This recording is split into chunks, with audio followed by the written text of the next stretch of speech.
Hello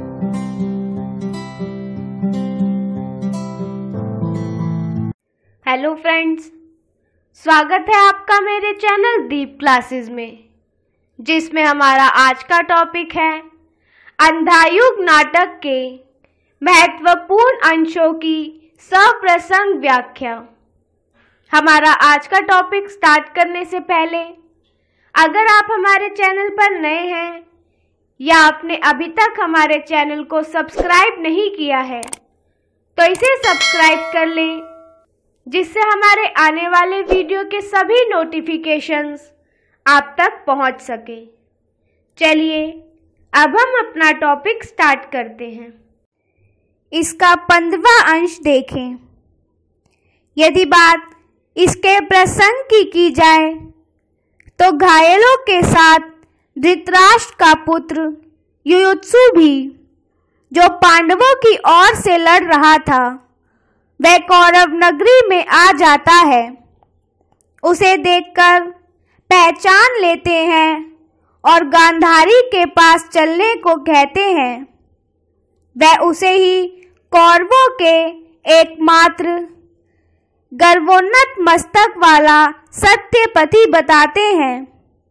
इस पर युयुत्सु व्यंग्य से कहता है कि मैं सत्य पर चला तभी तो लोगों ने मुझे दैत्यकार, शिशुभक्षी और गृध्रवत बताया। इस पर विदुर उसे निराश न होने के लिए कहते हैं। इन पंक्तियों में विदुर का ही कथन है। इसकी व्याख्या देखें, जिसमें विदुर कहते हैं कि युयुत्सु, इसका खेद मत करो कि तुम्हें लोगों ने शिशुभक्षी दैत्यकार बताया है और तुम्हें आता देख लोगों ने किवाड़ बंद कर लिए। यह तो संसार का नियम है कि जो व्यक्ति लकीर के फकीर ना होकर स्वतंत्र पथ जो उन्हें अच्छा लगता है और जिसका निर्धारण वह स्वयं करते हैं, उस पर चले तो उन्हें अज्ञानी, भयग्रस्त, रूढ़िवादी साधारण प्राणियों से अवहेलना और अपमान मिलता ही है। तुमने क्यों दुर्योधन का पक्ष ना लेकर पांडवों का पक्ष लिया? दुर्योधन पक्षीय सम्मत व्यक्ति तुम्हारी निंदा करेंगे ही। इस अंश की विशेषता देखें तो यह नवीन विचारों के प्रति पुरातनवादियों की उपेक्षा बुद्धि की ओर संकेत है। किंतु यदि बटोही न्याय पथ पर चलने वाला हो तो उसे चिंता और विषाद नहीं करना चाहिए, उसे चलते ही जाना चाहिए।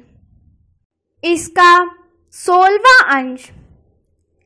इसके प्रसंग को देखें तो युयुत्सु कौरव पुत्र होकर भी पांडव दल के साथ इसलिए लड़ा था कि वह सत्य का आर्य ही था, किंतु सत्य की इस गहरी पीड़ा को सहन नहीं कर पाया और पराजित कौरव सेना के साथ लौट आया। विदुर को शायद इस बात की बड़ी तकलीफ है कि आदमी आज इस तरफ तो कल उस तरफ है, आज सत्य के समर्थन में है तो कल असत्य की हमदर्दी में। ऐसे व्यक्ति की अंततः बड़ी दुर्गति होती है। इस पराजय की बेला में विदुर इसी स्थिति पर विचार कर रहे हैं। इसकी व्याख्या देखें तो आज इस पराजय की बेला में पता नहीं कहाँ क्या जूठा पड़ गया। एक एक कर सारे पहिए अपनी धुरी से उतर आए हैं। विदुर प्रश्न करता है मन ही मन, यह पहिए जिस धुरी से उतर आए हैं वह निकम्मी धुरी है प्रभु, क्या तुम हो? इस अंश की विशेषताएं देखें तो जीवन गति को वहन करने वाला प्राणी जिनकी गति का आधार धुरी है, उन्हें पहिए की तरह बताया गया है। दूसरा, अपने आदर्श मान मूल्यों पर अविश्वास करके उसके अनास्था को प्रकट करने वाली जीवन गति के बारे में बताया गया है। इसका 17वां अंश देखें। इसका प्रसंग है, प्रस्तुत पंक्तियों में अश्वत्थामा के द्वारा अर्जुन पर ब्रह्मास्त्र चला देने पर व्यास उसके भावों के कुपरिणामों की सूचना देते हुए अश्वत्थामा को धिक्कारते हैं। इसकी व्याख्या देखें, जिसमें वे कहते हैं, अरे नर पशु अश्वत्थामा, क्या तुझे अपने द्वारा चलाए गए ब्रह्मास्त्र का कुपरिणाम भी ज्ञात है? यदि इस प्रेक्ष्यपास्त्र का सफल प्रयोग हो गया तो संसार ही का संहार हो जाएगा।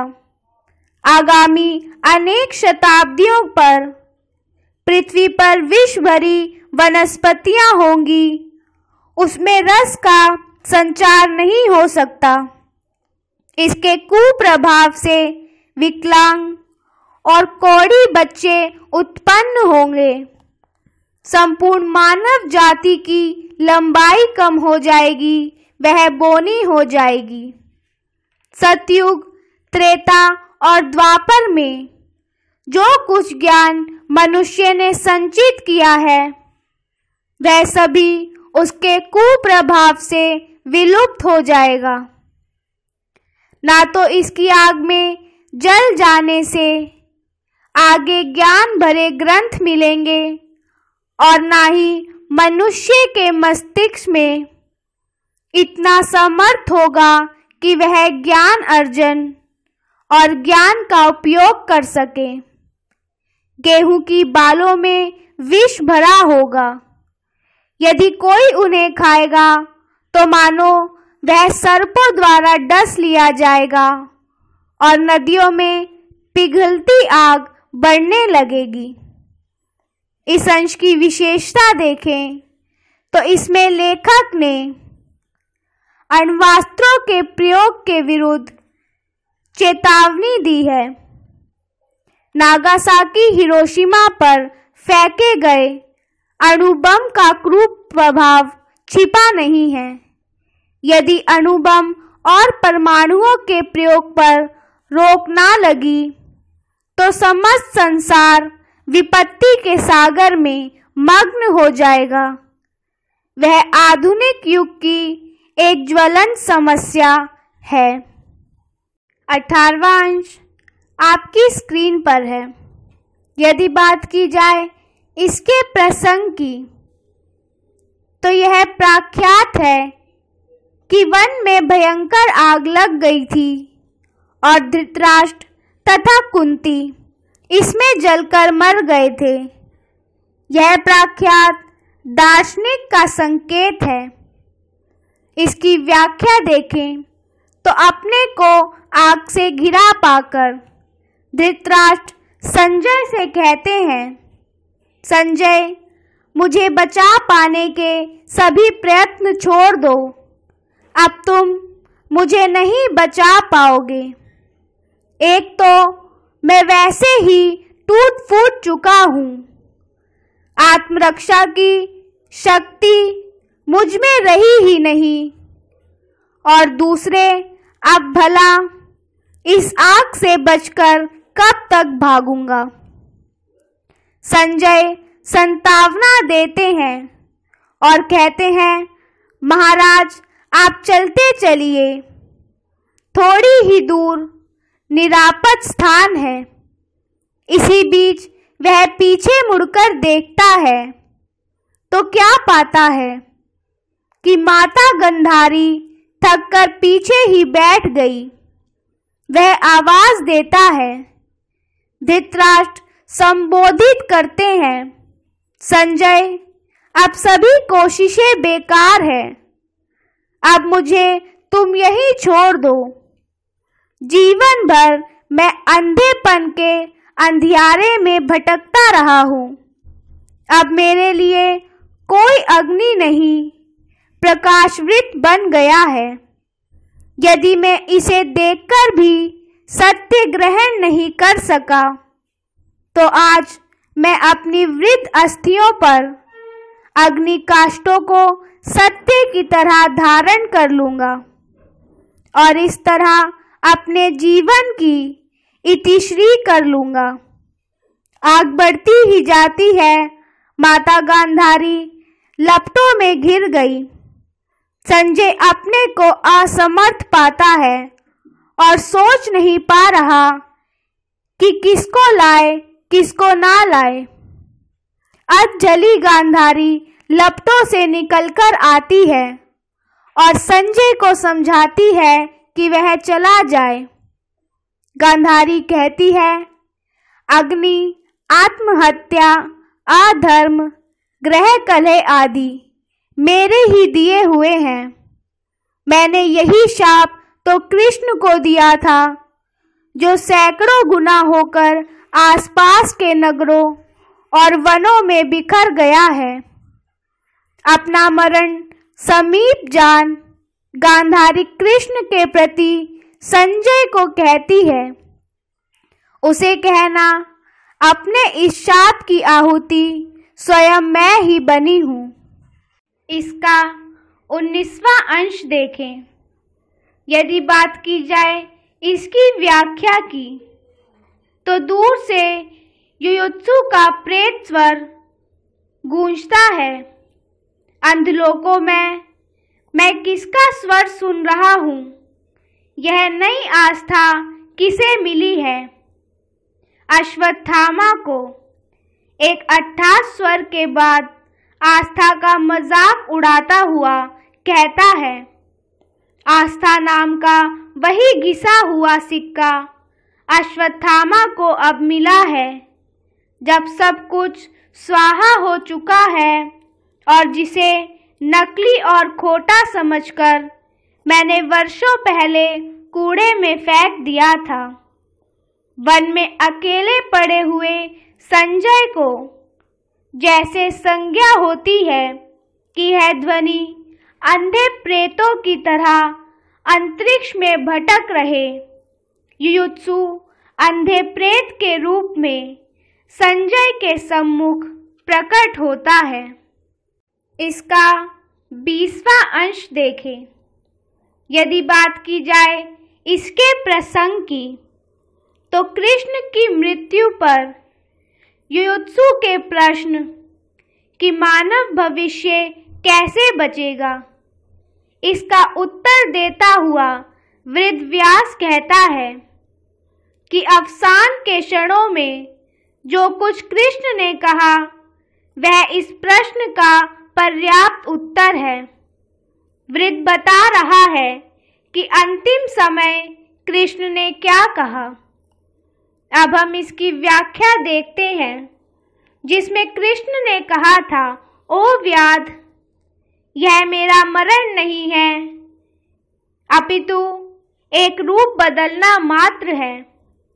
मैंने सबका दायित्व लिया था, अब अपना दायित्व सबके लिए छोड़कर जा रहा हूँ। भाव यह है कि संजय अंत में कृष्ण के समीप आ जाता है। अश्वत्थामा के द्वारा की गई वृद्ध याचक की हत्या का दंड वह अपने ऊपर ले लेता है और युयुत्सु के आत्मघात की जिम्मेदारी भी उन पर ही है, क्योंकि वह उनके कहने पे ही लड़ा। अब जाते समय कृष्ण ने अपना उत्तरदायित्व और लोगों को सौंप दिया है। अब तक मानव भविष्य को मैं जिलाता रहा, किंतु अब इस अंधे युग में मेरा एक अंश क्रियाहीन, आत्मघाती और गला हुआ रहेगा, क्योंकि इनका दायित्व मैं लिए जा रहा हूँ। इसका 21वां अंश देखें। इसके प्रसंग की बात करें तो इन पंक्तियों में व्याध श्री कृष्ण के अंतिम शब्दों का परिचय देते हैं।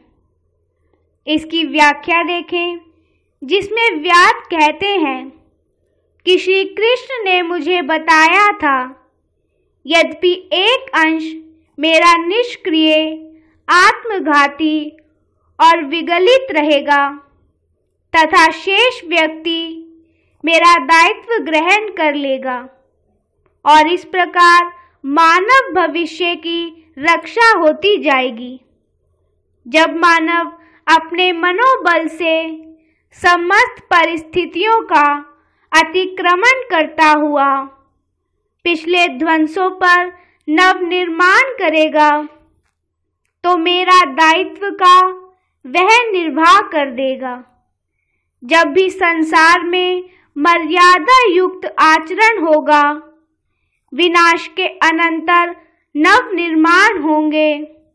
निर्भयता, साहस, ममत्व और प्रेम फैलेगा, तो मैं बारंबार जी उठूंगा और सक्रिय ही उठूंगा। इस अंश की विशेषताएं देखें तो पहला, ईश्वर या प्रभु कहीं अलग लोक में नहीं है, उसका दर्शन यही किया जा सकता है। इस नित्य नूतन निर्माण होता रहे, मर्यादित आचरण होता रहे, निर्भयता, साहस, ममता और प्रेम फैला रहे, तो यही प्रभु का जीवन है।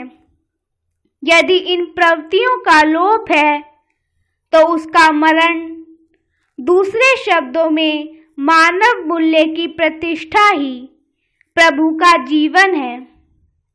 दूसरा, लेखक का आशावादी संदेश दृष्टव्य है। इसी के साथ हमारा आज का टॉपिक यही खत्म होता है, जिसमें हमने जाना अंधायुग नाटक के महत्वपूर्ण अंशों की व्याख्या के बारे में। अगर हमारा आज का वीडियो आपको पसंद आया हो तो वीडियो को लाइक एंड शेयर करें और हमारे आने वाले सभी वीडियो के नोटिफिकेशंस के लिए हमारे चैनल को सब्सक्राइब करें। Thank you for watching.